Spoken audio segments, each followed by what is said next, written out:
Assalamualaikum dan salam sejahtera. Anda sedang menonton Agenda Awani dan seperti biasa hari Jumaat kita bercakap tentang bola sepak.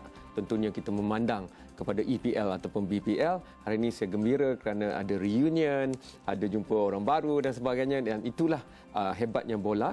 Dan saya ada Ian juga bersama saya. Ian akan memberikan kecanggihan Awani Premier League di Stadium Astro, iaitu Liga Fantasi tentang EPL. Tapi elok saya kenalkan dulu tamu-tamu saya pada hari ini. Yang paling hampir dengan saya, Saudara Mahmud Abdul Razak yang kembali ke Awani sebagai Naib Presiden Malaysia Spurs. Dan kemudiannya kita ada Saudara Ahmad Lokman Izzat, Naib Setiausaha Agong Manchester City Fan Club Malaysia, MCM. Dan kita ada Saudari Amira. Ayu di dalam bilik kawalan kata Amira ni penyokong tegar macam lagu Rosa tu. Nanti saya akan tanya Amira tentang Manchester United. Itu tentunya membuatkan dia gembira. Mungkin saya nak pergi kepada Ian sekejap kerana bila saya lihat table ataupun susunan prestasi bukan di Liga Fantasi tapi di Liga sebenar, saya sukalah tengok Liverpool di nombor 3 tu, nombor 4 tu Man U kan. Tapi Spurs saya tak nampak lagi. Saya kena turun. Saya pergi Ian dulu ke Liga Fantasi. Ian cerita bagaimana prestasi Liga kita dan berapa orang dah masuk dan sebagainya. Dan Liga kita nampaknya mendapat sambutan yang menggalakkan. Ramai lagi yang saya belum luluskan permohonan kerana terlampau ramai. Dan kita dapat lihat di sini Cam daripada nombor 3 hari itu dah jatuh ke nombor yang ke-11. Dah terkeluar jatah. Keluar daripada 10 terbaik. Dan juga kita dapat lihat di sini ada pendahulu baru, Papa Jokowi, katanya kawan kepada Amira. Papa Jokowi dan Mara FC masih di top 10 di nombor 2. Dan kita dapat juga lihat di sini bahawa pendahulu sebelum ini, Sid Chan FC, Sid Noob yang datang sebagai peminat Manchester United, jatuh ke tempat yang ke-8. Lain-lain kalau lihat Faiz Jo yang duduk tempat ke-10 hari itu pun dah jatuh ke lebih bawah lagi. Saya dah tak nampak dah kat sini. Pemain-pemain Awani ni gagal lah. Ya. Yang kedua, wartawan kita je ada. Isra Khalid yang kedua terbaik. Isra Khalid di nombor 21 di situ. KB Badut Bersatu nombor 21.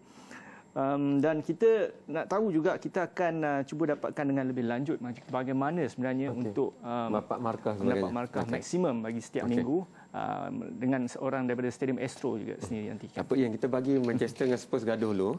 Tapi sebenarnya hujung minggu akan datang ni perlawanan terbesar tu di antara Liverpool dengan Arsenal. Tapi saya berlaku neutral sini. Saya bagi Mahmud dulu peluang kerana kita tahu Spurs ada ikutan yang agak lama di Malaysia, tapi tiba-tiba kemasukan dan kebangkitan Manchester City dan sebagainya, Spurs agak di dalam dan di luar radar macam tu kan. Jadi kalau sebagai Naib Presiden boleh ceritakan. Spurs kalau kita tengok dari prestasi dia, memang dia traditionally slow starter lah.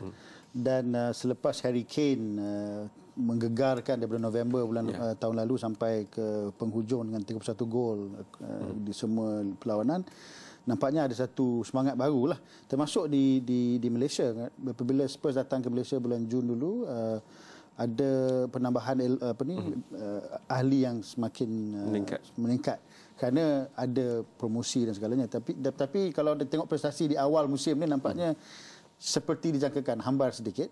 Kalah dalam perlawanan pertama dengan Manchester United, walaupun permainan saya rasa agak mantap dalam perlawanan. Itu yang ada orang kata masalahnya pada penyerang, striker. Kerana terlalu bergantung pada Harry Kane. Tapi kalau kita lihat tingkap perpindahan masih terbuka. Masih terbuka, tapi ada beberapa nama yang dikaitkan, Pato dan sebagainya. Saya rasa Levy akan menjadi Levy lah. He will be Levy. Dia akan beli di last minute. Siapa yang masuk tu saya tak tahu, tapi saya tidak akan terkejut. Saido Barreiro katanya dah ditolak. Tapi saya tak terkejut kalau... Amir setuju tak kalau dia yang masuk? At this point saya rasa boleh lah. Saya rasa memang Kane memerlukan satu strike partner. Kalau Balotelli masuk pun saya tak tolak lah waktu ni. Okey. Ya, nanti kita telefon Anfield. Ahmad Lokman. Yes. Adakah inilah musimnya di mana merah Manchester terkebelakang dan biru Manchester ke depan, nampak daripada dua perlawanan pertama tu begitu? Okey, terima kasih pertamanya kerana menyebut pihak Manchester Malaysia ke Astro. Baiklah, saya merasakan memang ada benarnya kata-kata bahawa Manchester City akan mencabar title Liga untuk musim ini. Tetapi ya, satu teori yang saya ingin utarakan, jangan tinggalkan stadium selagi whistle terakhir pada perlawanan ke-38. Itu yang berlaku pada 2012, iaitu Aguero telah menjaringkan gol kemenangan dan sekaligus Manchester sebelah merah dah tercicir. Maknanya saya berfikir rasanya memang masih awal lagi untuk menentukan siapa pemenang liga, tetapi bagi City jawapannya mudah, konsisten. Okey. Amira, awal, lewat, tengah itu tak penting sangat kadang-kadang bagi penyokong kerana daripada perlawanan pertama pun pertempuran kata-kata itu telah bermula dengan penyokong-penyokong lain terutama di sosial media dan sebagainya. Amira punya pandangan kebangkitan dua perlawanan awalnya kenapa? Kenapa City begitu konsisten awal musim ni? First of all, I would say I was not impressed in the terms of the signing and the transfer window because we only signed Raheem Sterling. To be compared with Manchester United, they have quite a lot of big names coming in. I was a bit surprised knowing that we managed to win quite a big number of goals and the margin between the other clubs. Of course, Liverpool have been winning the same games as us, but for me, the thing that I like about City is that when we win big number of goals. City satu yang saya sebagai penyokong Spurs, City yang saya suka tengok dia punya the style football tu memang very fluid. Short passes. Tengok first goal lawan Chelsea itu, first goal lawan Chelsea itu memang cara dia menyudahkan tu in the box, and can still finish. Saya memang menarik. Tapi kita tahu City memang ada kemampuan tu. Dan saya berbeza sikit dengan Amira, saya rasa City tak payah nak beli banyak dah. Kebanyakan yang besar-besar nama dunia ni ada dalam skuad City tu dah pun. Tapi yang lain tu sekarang Liverpool, Spurs terpaksa mengejar untuk mendapat kualiti yang sama. Tapi yang bestnya di bawah Manchester City itu adalah Leicester City atas Liverpool. Dan saya rasa itu pertemuan yang akan menarik. Mungkin Amir pun boleh cerita tentang Leicester lepas ni. Kerana biasanya top 5, top 6 nama seperti Leicester tak akan masuk. Nombor 7, 8 pun mungkin kita tak akan menjangka. Mungkin Everton dan sebagainya. Tapi itu yang berlaku. Kita akan bincangkan perkara itu. Dan jika anda bermain Liga Fantasi, mungkin anda masih ada masa hari ini dan awal pagi esok untuk menukar kepada nama-nama yang mungkin tak seglamour dan sepopular kelab-kelab terkemuka tapi memberikan mata yang banyak selepas ini.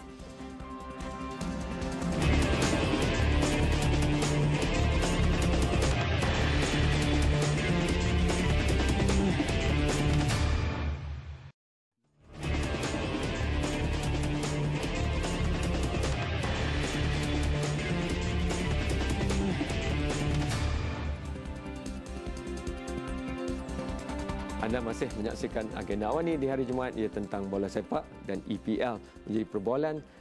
Tapi kalau kita masuk Liga Fantasi dan semakin ramai yang masuk Liga Fantasi Astro Awani di Stadium Astro, tak semestinya kita memilih nama-nama yang sudah biasa dikenali dan tinggi itu yang memberikan kita markah banyak. Saya rasa sebab itu saya turun ke tangga 11 daripada nombor 3 kerana sedikit tidak rajin untuk melakukan penyelidikan yang lebih terhadap kelab-kelab yang tidak terkemuka.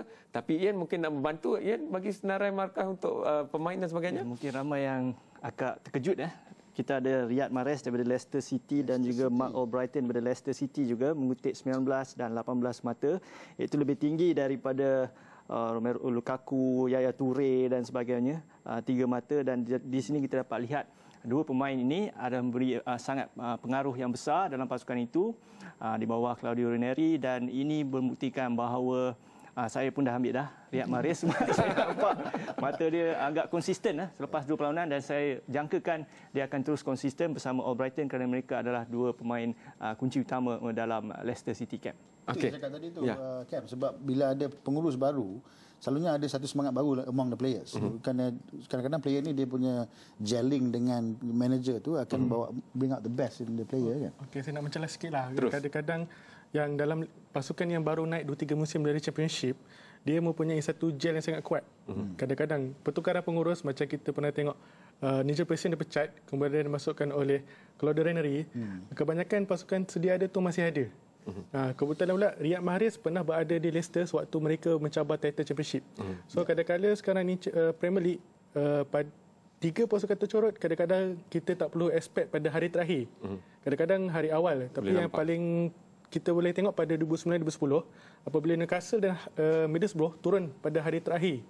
Kadang-kadang ia membuatkan kita ni jadi macam sangat risau dengan kedudukan Liga. Bermakna kadang-kadang macam West Ham pernah mengalahkan Manchester United untuk kekal di Liga, tapi Sheffield United jatuh dan mewujudkan satu suasana yang sangat-sangat sengit berbanding liga-liga lain di Eropah. Amira, saingan utama kepada Manchester City untuk merebut kejuaraan siapa musim ini pada pandangan? Masih awal untuk to think who would be our competitor. Tapi perlu diakui Chelsea tak nampak macam musim lepas. No. As for now, I mean, people after the game that we won, that 3-0, that was the big step. And then, you know, people been saying that, oh, Chelsea is going to lose and everything. But for me, it's too early to predict. Anything can happen, especially in football. Amir, dia orang ni bolehlah cakap macam tu pasal pasukan dia sentiasa menang. Tapi untuk pasukan kita, seperti kita, okay, Leicester lawan Spurs ni, itu saya rasa penentuan bagi Spurs. Kerana kalau dia menang lagi, tapi kerana Leicester tidak lagi dilihat sebagai pasukan yang di bawah dan senang nak dimenang. Now they are the team to beat. Leicester ni memang daripada last season mula-mula awal dia mengalahkan United saja 5-3 tak salah saya. Dia menunjukkan satu teamwork yang very kukuh, yang rajin. Cuma di mid season dia jatuh sikit. Dan dalam perlawanan dengan Spurs ni saya yakin the battle in the midfield is the bigger one lah. Kalau kita boleh menang di midfield, Eriksen dan semua tu boleh dominate, saya rasa Spurs ada advantage. Tapi again, saya cakap Spurs ni dia masih floating sikit. Mungkin I would be happy with the draw sebab main di KP. Tapi kalau kita boleh menang, saya rasa boleh kickstart season. Apa lagi yang saudara Mahmud nak lihat diperbaiki di Spurs? Again, strike force lah. Strike force ini yang perennial problem. Tapi bukan pertahanan. Kerana musim lepas pun banyak gol bocor. Betul, banyak gol. Tapi I punya, this is my philosophy lah. Kalau you have a good attacking team, even if your defense is slightly leaky, you still can win games. Lebih banyak boleh menang lah. Yeah, if you, I'd rather take the 3 points than Tapi City memang kekuatan nampak pertahanan dan kemudian itu membebaskan kreativiti pemain tengah dan penyerang. Ya, memang benar sekali kerana City ni yang kombinasi antara Mangala dan company digelar sebagai Great Wall of Manchester City. Kemungkinan tambahan dengan Otamendi yang baru masuk semalam, mungkin berisiko untuk menjadi bukan sekadar tembok, mungkin perisai platinum yang boleh masuk. Gitu. Tapi yang saya rasa Manchester City perlu perbaiki ialah ikut peraturan. Kerana Manchester City beberapa musim ni ada melanggar FPP, Financial Fair Play, kemudian kurangnya player home ground yang menyebabkan kadang-kadang berlaku masalah sedikit di dalam Manchester City. Tapi saya ada merujuk di BBC baru ni, mengatakan sebenarnya pilihan utama untuk menjuarai Liga ialah Chelsea. Dan kebanyakan pundit daripada sana pun mengatakan ya, memang Chelsea. Tetapi seperti saya kata awal tadi, jangan tinggalkan stadium pada minit terakhir perlawanan sebelum tu. Mungkin kita tak tahu siapa yang akan menjulangnya. Okey. Dalam konteks tu, saya rasa pemain yang ditambah tu satu, tetapi pemain yang dah dibeli 1, 2, 3, 4 musim tiba-tiba menyerlah itu juga perlu dilihat sebagai satu sumber yang kuat. Kerana kalau nak beli sekarang pun, persaingan untuk pembelian tu semakin sengit. Sunderland pun boleh melawan kelab-kelab terbuka untuk bidar pemain-pemain. Amira fikir macam mana? You use the players that you already have, like use the guile of the manager. You can sign whoever you want, but at the same time, I can say that when you sign a new player, the old timers will be in a good position, a good mood, saying that, oh, I want to fight for my spot, so I have to competition. Yeah, the competition is there, so I have to fight for my spot to get. And as I can see right now, as knowing that Otamendi is coming in with us, the fight between Mangala and Sagna. But sometimes I'm a bit disappointed the fact that when we buy, they don't show their potential. Right away. Same thing goes. We know that Balotelli can score back at Manchester City, and when he moved, and then when he came back to Premier League, we thought that, oh, maybe he could be that Super Mario Balotelli, the one that we know, that the one that people always make controversy about him. But then when he came to Liverpool, you know, sometimes it depends on the atmosphere. Yeah. I guess so. I think teori itu mungkin juga bila cakap tentang player baru masuk bagi semangat kepada player lama. Kita tengok Chelsea. First 2 games betul-betul hamba. I mean not Mourinho style lah. Sebab orang yang sama mungkin terlalu complacent dan mungkin saya rasa bulan Januari ni dia mungkin akan busy sikit lah. Tak apa. Kita nak paksa dia orang berikan ramalan-ramalan kepada jadual-jadual perlawanan yang akan berlangsung tu. Ia nanti akan tolong saya untuk beritahu hari Sabtu, Ahad dan Isnin apa ada. Itu kita bincangkan selepas ni.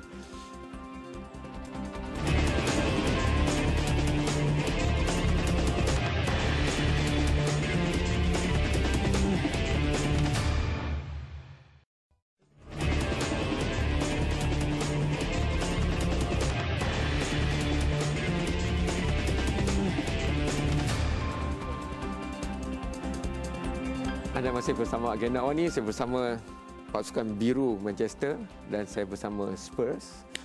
Tetapi Ian akan membantu kita kerana ada perlawanan Sabtu, Ahad dan Isnin. Ian, teruskan. Kita lihat perlawanan pembukaan pada Sabtu. Manchester United akan menentang Newcastle United. Crystal Palace akan menerima kunjungan Aston Villa, West Ham United, FC Bournemouth yang Liverpool kalahkan 1-0 saja. Norwich City lawan Stoke City, Sunderland lawan Swansea, Leicester Spurs seperti kita bincang tadi, dan pada hari Ahad West Brom akan bertemu dengan Chelsea, Everton, Manchester City dan juga Watford Southampton, dan perlawanan tumpuan pada pukul 3 pagi untuk perlawanan ketiga ialah Arsenal tentang Liverpool di sini. Okey, saya nak bagi kacau Manchester City ni. Everton bukan calang-calang. Mungkin prestasi musim lepas tak sebagus musim sebelumnya, tetapi sentiasa menjadi duri dalam daging. Okey, Everton ni bukan sahaja City saja yang merasakan sumpahan Everton ni, Chelsea pun sama. Mungkin Everton akan jaringkan gol, tetapi Manchester City akan menang. Mungkin 1-3 atau 1-2. Tetapi mungkin perlawanan yang orang kata aura berbeza, orang kata alternatif bagi Liverpool dan Manchester United. So kemungkinan besar rasanya perlawanan ni akan berakhir dengan kemenangan tipis Manchester City, dan lagipun Manchester City pun tak pernah bolos sejak 2 perlawanan. Tapi ni lawan di Goodison tau. Goodison memang. Goodison ni memang orang kata kubu kuat Everton. Amin, kita cucuklah dia orang sikit. City ni rasa macam dia sekarang aristokrat lah bola. Everton ni macam Liverpool, dia pemain bawah sikit, golongan pekerja. Jadi biasanya bila jumpa aristokrat, apa kita buat? Kita bubuh bau sikit, kuat kan? Kita lompat tinggi sikit, macam tu. Kalau tengok City dengan Everton sekarang ni, kalau tengok prestasi masing-masing, a bit macam mismatch sikit lah. Tapi saya yakin Everton ni bila main di Goodison Park, as you said, dia wear their heart on their sleeves. Main baru pun akan pergi 100%. It will give City quite a challenge. I'm actually going for a City win jugalah. Tapi maybe not 3-1, mungkin 2-1 lah. Saya rasa mungkin akan ada kejutan di situ. Dan saya sedang memikirkan adakah Liga Fantasi saya juga saya akan letakkan itu. Tapi kita terpaksalah cakap pasal Arsenal dan Liverpool. Kerana saya rasa itulah pertemuan yang agak besar berbanding yang lain pada minggu ini. Tetapi lawannya di Emirates dan nampak gayanya mungkin ramai yang melihat kelebihan itu bagi Arsenal. Saya rasa bukan. Sebab Arsenal dia macam biasa, starting pun slow juga. Tapi Liverpool, dia ada base team yang bagus. Brendan Rodgers, despite orang kritik daripada mula, not the coach for Liverpool, not the manager for Liverpool, dia dah gel satu team yang baik. Of course, Gerrard dah tak ada. This game, I rasa kalau Liverpool boleh control the game, even though playing di Emirates, I think they can take something from this one. It could either be a draw or surprisingly Liverpool could win this one. Okey, sebagai tambahan lah, Arsenal dengan Liverpool. Baiklah, Liverpool mungkin sedang overhaul team yang seperti kita tahu Roy Hodgson pernah dipecat tak sampai 1 musim kerana membuat robakan yang agak besar-besaran. Memang sekarang ni Roy Hodgson 2.0 untuk Brendan Rodgers. Kemungkinan besar mungkin Arsenal akan menang. Tipis. Amira? For me, knowing that Cech has moved to Arsenal, we thought that he could perform as much as he did back at Chelsea. But then again, the past 2 previous game, it was just neck and neck, just like that. I would be glad to see if Liverpool can overhaul Arsenal, yet alone at Emirates. And we know that Arsenal are only about selfie. You know, the players, when they score, they like to take pictures, that's it. So why not have a little bit of a fun in it and let Liverpool win? Well, this is coming from me as a Manchester City fan. I would like to see an overturn about that. But in terms of City and Everton, I would like City to win at Goodison, and why not we take the selfie at the end? Adakah hakikat bahawa macam Liverpool dia tak masuk Liga Juara-Juara kan? Dan kita tahu permainan tengah minggu di Eropah kena naik kapal terbang dan sebagainya. Adakah itu akan mula menjadi semakin penting faktor itu? Kalau tengok United last season macam itulah, dia tidak main Eropah, maka dapat satu macam bila tidak ada midweek game semula tu ada problem. Tengok awal season musim lalu dia tak dapat consistency, there was no energy, there was no stamina. Tapi later dia strengthened up. I think that might also benefit Liverpool. Tapi Liverpool also dia punya I think dia punya dressing room battle tu ada isu jugalah. There's still some issues there. Europa League. Bagi saya Group stage belum start. That's advantage ada pada kelebihan Liverpool sikit. Dan saya rasa pun Liverpool belum lagi betul-betul, kalau perancangan tu 10 masih dekat 6 atau 7 lah. 8, 9 tu kita akan perhatikan. Tapi pandangan saya nak tengok perkara ni kerana saya tengok beberapa permainan awal ni ada macam keserasian di antara nak memilih possession football, memegang bola itu majoriti yang banyak, dengan hantaran silang seperti yang kita tahu di English Premier League. Kalau kita lihat itu jelas pada Liverpool kerana sekarang ada Benteke. Pandangan ketiga dalam 30 saat seorang. I think rasanya possession football ni very important because you dapat draw defender semua. Tapi the smart team will play possession football, but when the opportunity arises, that cross comes in. I tengok City has this capability. Dia boleh hold football, dia boleh hold the ball, and then bila ada itu dia terus release their players. And I think eventually that balance is what is important. Okay, macam teknik permainan moden dicampur pula dengan position, dengan fizikal permainan, mungkin kita akan memberi satu keputusan luar jangka. Dan saya rasa daripada 380 perlawanan yang diharungi, saya rasa mungkin 1 hingga 10% yang akan menghasilkan keputusan yang tak ada gol jaring dijaringkan. Maksudnya semua perlawanan ada gol dari dua pihak. Amira? You stick to the plan by your manager, by the team and everything. But then again, if there's a chance for you to score, regardless of anything, you just have to try it out. And that's what I like about City as well. Kita sebenarnya mengharapkan diskusi ini memberikan anda petua untuk memilih pasukan Liga Fantasi anda. Tapi kalau anda semakin pening, tak apa. Tengok lagi minggu depan. Kita akan panggil lagi bakal-bakal. Tapi sekurang-kurangnya kita menyentuh beberapa aspek yang mungkin perlu difikirkan untuk anda naik. Kerana saya berjanji saya nak mengubah pasukan saya untuk masuk balik dalam 10 teratas. Saya rasa saya tak ada. Tapi disihatkanlah, jangan ambil pemain yang dah promoted lah. Macam Norwich, macam Bournemouth, Watford. Dia buat masa ni, dia elakkanlah, digalakkan untuk elak.